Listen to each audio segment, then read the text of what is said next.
Boa noite, tranquilos, meus queridos alunos do terceirão, que saudade de vocês, justo no terceirão, mas estamos aqui, né, firmes e fortes, pela terceira semana consecutiva. Claro que eu gostaria de estar aí pertinho de vocês, conversando com vocês, olhando, dando vocês como exemplos, né, nas salas, como a gente sempre faz, mas em virtude de tudo isto, estamos aí fazendo por aqui, rezando para que quanto antes isso acabe e que estejamos próximos.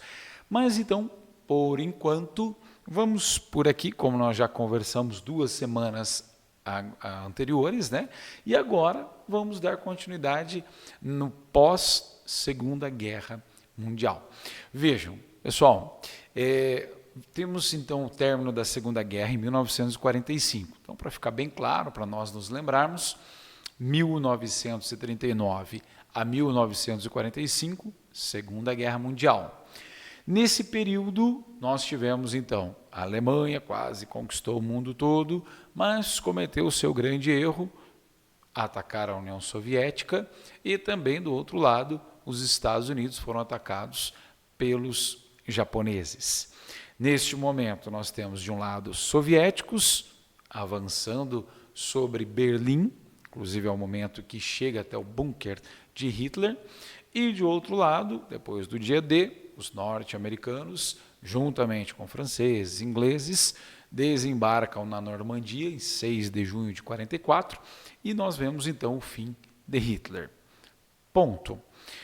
A partir disto, nós estamos vendo, né, há 2 semanas aí, na verdade até acho que conversamos lá na sala de aula, qual foi o início, né, da nossa conversa sobre pós-Segunda Guerra, que foram os tratados, os acordos feitos logo após o término. Há uma divisão do mundo em 4 zonas de influência: Estados Unidos, a França, a Inglaterra, de um lado, e de outro, a toda poderosa socialista União Soviética. Desta forma, acaba ficando de um lado e de outro Estados Unidos, bloco capitalista, primeiro mundo; segundo mundo, União Soviética, bloco socialista, sempre lembrando de nós, os pobrão, que estamos aqui no terceiro mundo, capitalistas sem dinheiro. Só o Brasil, né, que tem essa graça de ser capitalista sem dinheiro, mas tudo bem. Vamos lá, né? Continuamos então com a divisão daquilo que nós consideramos como Guerra Fria, não é? Pois bem, vimos então na aula passada, algumas aulas anteriores, coisas importantes, os tratados, a divisão das Alemanhas, RDA, República Democrática Alemã, RFA, República Federativa Alemã. Dividimos a Alemanha em Alemanha Oriental, RDA, e Alemanha Ocidental, RFA. Nesta divisão, vimos até mesmo a construção física de um muro, e esta parede, este muro, dividindo pessoas, né? Uma coisa bem absurda, mas dividindo pessoas. E aí, claro, cada um, vocês vão ver agora nesses minutos de hoje, nos próximos minutos da semana que vem, vocês vão verificar que cada uma das superpotências está com o interesse de influenciar mais países.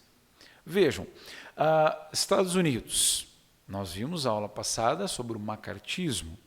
Desculpa, nós vimos sobre o Plano Marshall, começamos a ver o macartismo e vamos aprofundar aqui. Mas vimos o Plano Marshall. Plano Marshall, engraçado que vocês agora que estão em suas casas, né, fazendo bastante exercício físico, comendo um pouquinho, imagino que vocês devam abrir poucas vezes a geladeira de suas casas, e vendo bastante TV e internet, vocês estão acompanhando todos os acontecimentos atuais do Brasil. E utilizaram essa expressão, Plano Marshall, quando falavam da questão do auxílio do presidente Bolsonaro às pessoas em meio a essa pandemia. Claro que está bem distante da ideia do Plano Marshall, como eu expliquei para vocês, mas utilizaram essa expressão por esses dias, porque Plano Marshall, a raiz do Plano Marshall, não, o Plano Marshall verdadeiro, é quando os Estados Unidos ajudaram financeiramente aos países destruídos pela Segunda Guerra Mundial. Só que aí tem um diferencial, né? Até acho que foi um dos ministros que comentou isso. A diferença do Plano Marshall é que os Estados Unidos ajudavam os países para evitar que se tornassem socialistas dentro de um outro contexto, que era a Guerra Fria, não é? É completamente diferente do que vivemos hoje com pandemia, né? Mas, de qualquer forma, lembremos que Plano Marshall, os Estados Unidos ajudando países financeiramente para se reerguerem, de certa forma para evitar o socialismo. E nos Estados Unidos ainda, houve aqui esse período de 1948, não sei se, acho que não vão conseguir ver, então vão ter que voltar depois aí, né, no YouTube ver a data, né, que eu escrevi aqui, mas é 1948, tá? Tentei escrever, a 1953. Este período considerado o mais crítico da Guerra Fria. Por quê? É o momento em que nós temos a chamada caça às bruxas, comentei isso na aula passada, dentro dos Estados Unidos, que é o macartismo, a perseguição àqueles que manifestavam qualquer característica de ideia socialista. Então, lembra, eu comentei a última aula por aqui, né, conversei com vocês, os Estados Unidos pregam muito a ideia de liberdade, todos podem fazer o que quiserem. Não é bem assim, não é? Isso apresentado nesse período de 48 a 53. Caça às bruxas, tem características de ser socialistas. Está formando um partido socialista, está mandando informações para alguém. Pronto, já havia perseguição. Além disso, nesse período, uma outra notícia abalou o mundo, que a União Soviética agora também tem a bomba atômica. Então agora um problema muito sério, porque antes somente os Estados Unidos usaram 6 e 9 de agosto, Hiroshima e Nagasaki, e o mundo todo ficou com medo, sabe? Aquele cara grandão, fortão, que ninguém vai lá, né, peitar o cara, porque não, né? Ele é muito fortão, ninguém vai lá brigar. Então não teria briga. Mas agora tem um outro fortão, tem uma União Soviética com bomba atômica. E aí um problema, porque se os dois fortões se enfrentam, vai respingar em todo mundo. Imagine uma guerra com bombas atômicas, um jogando de lá, outro de cá, vai respingar em todo mundo, obviamente. Então aqui começa uma tensão muito grande. Nesse momento, os meios de comunicação por rádio, por jornais escritos, né, nós temos a divulgação disso assim, não tão ampla, e uma pessoa diz uma coisa, outra diz outra, o clima é bastante tenso, não é? Começa então efetivamente essa Guerra Fria e ela então se aprofunda com essa notícia de bombas. Houve aproximação comercial, voltando um pouquinho para a América, uma aproximação comercial dos Estados Unidos com a América Latina. Nossa, que bacana os norte-americanos. Nem tão bacanas assim, sempre com interesses comerciais na América Latina.